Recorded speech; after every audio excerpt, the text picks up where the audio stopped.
Dans cette dernière partie, on montre comment passer d'une représentation à l'autre. Pour passer d'une représentation d'état à une fonction de transfert, on écrit la transformée de la place des équations d'état et d'observation pour des conditions initiales toutes nulles. On obtient alors une relation entre les Q sorties Y et les M entrées, qui est une matrice de fonctions de transfert que l'on note H de P. Fait remarquable, cette matrice de fonctions de transfert s'exprime en fonction de l'inverse de la matrice P fois l'identité moins A, qui est en fait la transposée de la comatrice P fois l'identité moins A, divisée par son déterminant. Or, ce dernier n'est autre que le polynôme caractéristique de la matrice d'état A.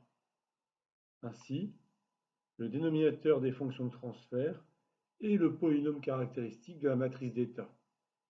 Et par conséquent, les valeurs propres sont les pôles du système étudié. Pour passer d'une fonction de transfert H de P d'un système mono-entrée et mono-sortie à une représentation d'état, on commence par introduire une variable intermédiaire que l'on note W.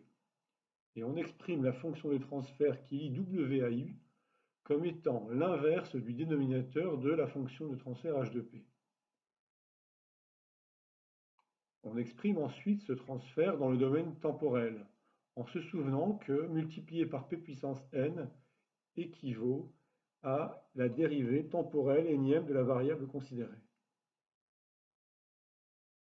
On nomme alors W de t égale à x1, W' de t égale à x2, W seconde de t égale à x de 3, etc. Ensuite, on établit les relations entre x'I et x'I plus 1, ainsi que entre x'N et xn, xn-1 et la variable de commande U. Ces relations sont linéaires et on peut les écrire sous forme d'une équation d'état. De la même manière, on va exprimer la fonction de transfert qui lie la sortie Y à W. C'est le numérateur de la fonction de transfert H de P. Comme tout à l'heure, on revient dans le domaine temporel en associant W à x1, W' à x2, etc. Et on exprime la mesure Y comme une combinaison linéaire des variables d'état x1, x2, xm, etc. On met cette écriture sous forme matricielle et on obtient ainsi l'équation d'observation. En conclusion, cette planche rappelle ce qu'il faut connaître,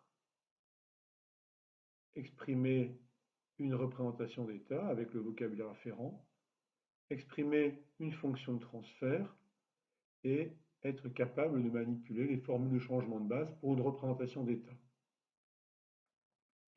Il faut savoir calculer un point d'équilibre, linéariser un modèle, calculer les erreurs afférentes à ce modèle.